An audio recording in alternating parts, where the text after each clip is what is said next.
So this guy really wants to win his wife back, and you're not going to believe the way he tries to do it.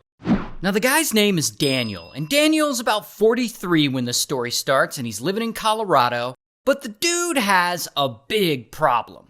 His wife doesn't love him anymore, and she wants to leave him. Now his wife is this woman, Christelle. And Christelle is a very sweet person, but she's done with this marriage. I mean, this has been a long time coming. But Daniel, he doesn't want her to leave, and he ain't about to let that happen. So one day in 2023, he comes up with an insane plan to scare her into staying with him. He's going to create some fake identities and use them to stalk and harass her, thinking that she'll be afraid and she'll turn to him as a protector and that she won't leave him.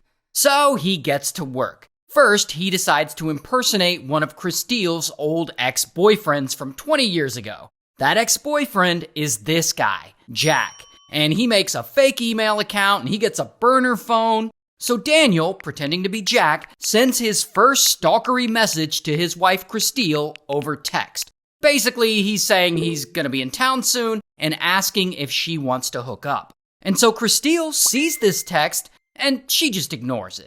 So the next day, Daniel, pretending to be Jack, sends her even more texts. But they're like angry ones. And Christelle sees them, and she ignores these too.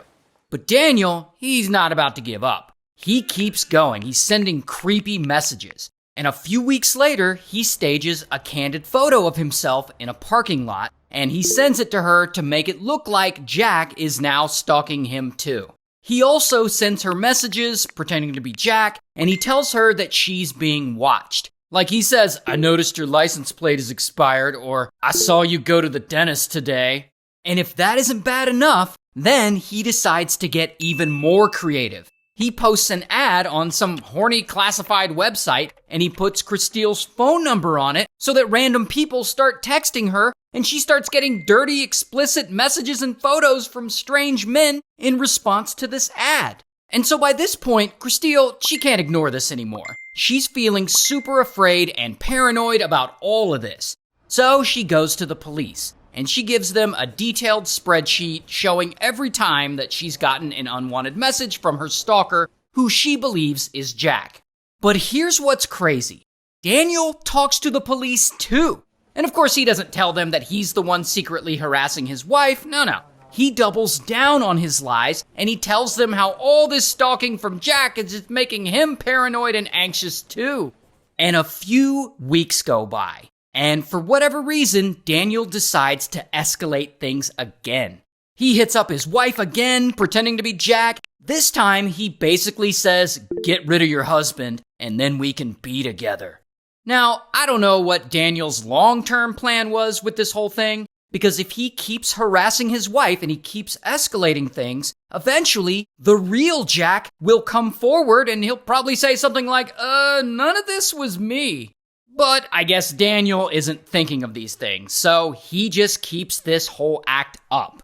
And eventually, police get warrants to investigate the phone numbers and email addresses that the messages are coming from. And they hit up Google and TextNow and Verizon, but weeks go by and these companies don't respond. And so I believe when police start to investigate the source of these messages, that is what pushes Daniel over the edge, because he knows that they're eventually going to trace all this back to him. And so here is where the story gets dark, because Daniel decides that now he's going to murder his wife Christelle and let Jack take the fall. So another month goes by, and Daniel knows that if he's going to unalive Christelle, he'll need an alibi. So when she isn't paying attention, he takes her phone and he schedules text messages to himself and to other people so that they look like they're coming from Christelle at certain times of the day, so that it looks like he was texting back and forth with her instead of murdering her. He also disables all the security cameras from outside the house, and he puts blue tape over their Ring doorbell camera so as, not to accidentally record himself committing this crime. Then a day passes, and so today is the big day. It's time to pull off this murder. So it's early in the morning, and Christelle leaves the house to drop their kids off at school.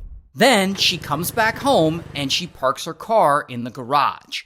and Daniel is there. He's waiting for her. And suddenly, boom, he jumps out and he hits her over the head with a blunt object, and this knocks her down. Then he takes a kitchen knife and bam, he stabs her. And this, unfortunately, unalives her. Then Daniel leaves the house and he goes to work like it's a normal day. And while he's there, he calls police. And he says that he hasn't heard from his wife in a while and he requests that they do a welfare check on her. Hi there, my name is Dan Krug. I don't think this is an emergency, but this feels really weird. Okay. My wife isn't responding to text messages or phone calls. Okay. We've had threats against us. And so police, they send an officer out to their house to check on Christelle. And when the officer gets there, he's looking around and he looks into a window into the garage, and that is where he sees her. And so police, they let Daniel know, and he comes home from work and he pretends to be all upset and he gives an Oscar-worthy performance at seeming devastated that his wife was attacked by someone. So now police are like, yeah, we gotta find this Jack guy. I mean, he was stalking her, so clearly he's responsible for this. And they get a warrant for his arrest. And they actually do go and find him, but not in Colorado where all this is happening. They actually find him all the way over in Utah, where he lives. And in their investigation, they discover that Jack wasn't in Colorado at the time of the murder, and he couldn't have made the 8-hour drive from Utah in time. It would have literally been physically impossible. So Jack is fully cleared as a suspect. So then police turn to the only other man in Christelle's life, her husband, Daniel. And they start questioning him. And Daniel, he starts making himself out to be the victim. He says that his marriage was deteriorating, and he admits that he and Christelle were sleeping in separate bedrooms, and that he says that he was actually the one asking for a divorce. And so now, of course, Daniel is thinking that he's successfully looking like a victim, and this whole thing is just gonna blow over, and he's about to get away with murder. Until police reach back out to Google, TextNow, and Verizon. Now, these three companies still haven't responded to the warrants that were filed months ago. But this time, because a murder was involved, they get back to police within like an hour. And they send them back a bunch of data and call records, and police look at it, and they see that a lot of these harassing texts and emails were actually sent from the IP address of where Daniel works. Not only that, they see that the burner phone that was used was bought with a gift card registered to Daniel. So, only 2 days after Daniel murdered his wife, bam, police arrest him. Here's his mugshot. And he goes to trial and he's found guilty on all charges and he's sentenced to life in prison.